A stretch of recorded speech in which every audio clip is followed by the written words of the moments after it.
Study. अस्सलाम वालेकुम students, उम्मीद है कि आप खैरियत से होंगे और अपनी पढ़ाई भी खूब कर रहे होंगे। पढ़ाई तो वैसे आप नहीं करते, लेकिन करो यार, पढ़ाई करो। पढ़ाई के बगैर कुछ नहीं होता। अगर कामयाब होना है तो पढ़ाई ज़रूर करो। अच्छा, हम स्टार्ट करते हैं केमिकल फार्मूला को। एवरेज एटॉमिक मास के बाद हमारे पास आता है केमिकल फार्मूला। केमिकल फार्मूला क्या होता है, इसके दो टाइप्स होते हैं। वो क्या होते हैं आज हम जानेंगे इस लेक्चर में।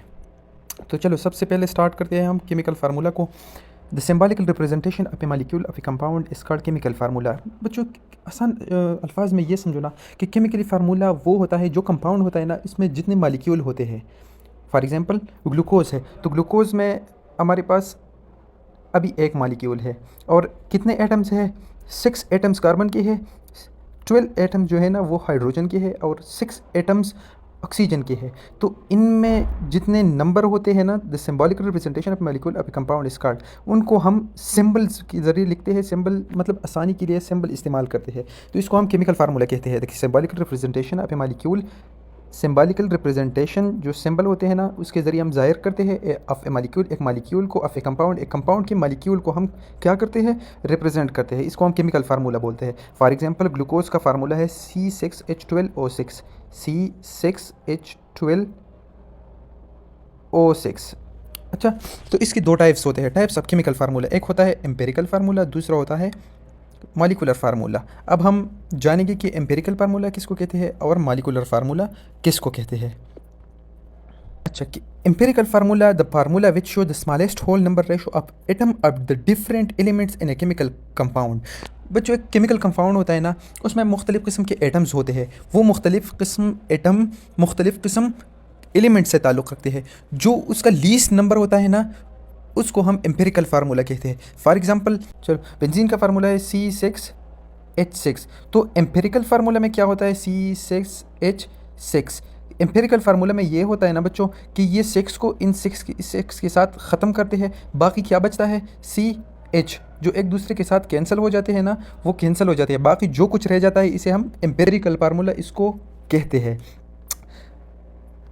It may not be actual formula, ये एक्चुअल फार्मूला तो नहीं होता ना बच्चों, ये सही फार्मूला तो नहीं होता।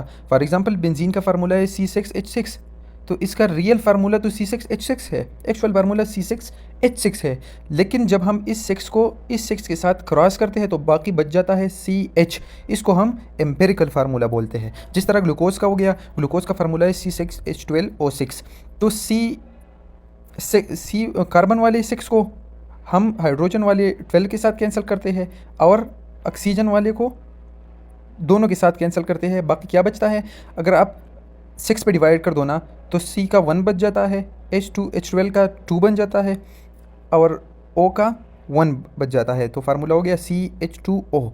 ये एक्चुअल फार्मूला नहीं होता, ये बेसिक हमें simple whole number ratio present करता है। ओके, अच्छा, दूसरा हमारे पास है मॉलिकुलर फार्मूला। तो मॉलिकुलर फार्मूला में क्या होता है, इट इज़ एक्चुअल फार्मूला, ये एक्चुअल फार्मूला है। जिस तरह बेंजीन की हमने बात की ना कि C6H6 होता है, तो वो एक्चुअल फार्मूला भी है, वो उसे हम मॉलिकुलर फार्मूला भी बोल सकते हैं। लेकिन हम अगर कार्बन के 6 को हाइड्रोजन के 6 के साथ कैंसिल करते हैं तो फिर बच जाता है CH, और वो CH को हम बोलते हैं, उस CH को हम बोलते हैं एम्पेरिकल फार्मूला। अच्छा, the formula which shows the actual number of atoms of different elements in A compound, वो फार्मूला जो हमें जाहिर करता है एक्चुअल नंबर ऑफ एटम्स।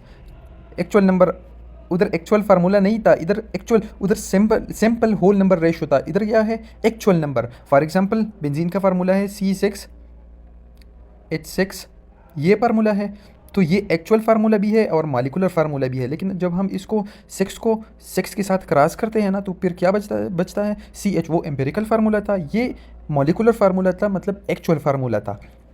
ठीक है बच्चों, तो एग्ज़ाम में आपके साथ ऐसा भी एक क्वेश्चन आ जाता है कि बेंजीन का फार्मूला C6H6 है, इसका एम्पेरिकल फार्मूला क्या होगा। तो जब भी ये सवाल आए ना, तो पहले आप कट करने की कोशिश करें। अगर डिवाइड होता है तो फिर डिवाइड करें, मतलब ये डिवाइड हो जाता है, बेंजीन का डिवाइड हो जाता है, इसलिए हम CH लिखते हैं।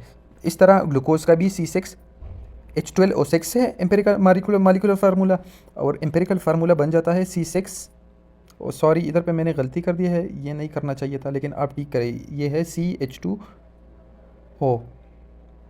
ये बिल्कुल ईजी है। अच्छा बच्चों, इस पेज में हमारे पास है मुख्तलिफ़ किस्म के कंपाउंड्स और उसके फार्मूलाज।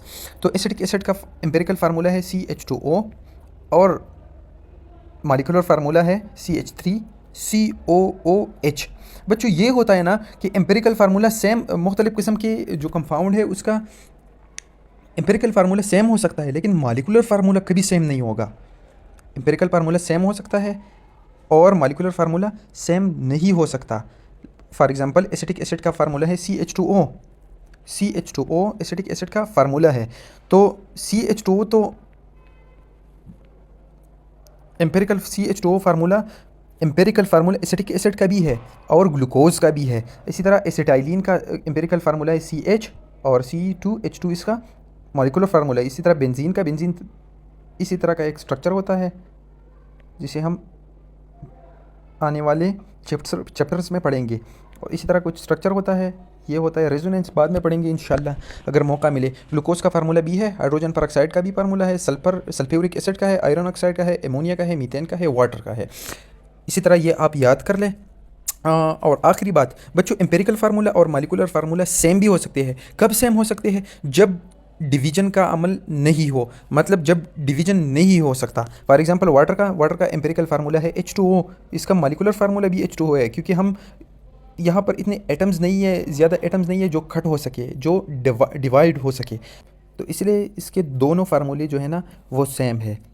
और एक आखिरी बात कि ज़्यादातर बच्चे कंफ्यूज होते हैं कि जो मतलब नंबर कंपाउंड के या मॉलिक्यूल के आगे आ जाता है, इसका मतलब क्या है और दरमियान का मतलब क्या होता है। तो मैं आपको समझा देता हूँ। फॉर एग्जांपल 2H2O है ना, 2H2O, इसका मतलब ये है कि ये H2O एक मॉलिक्यूल है।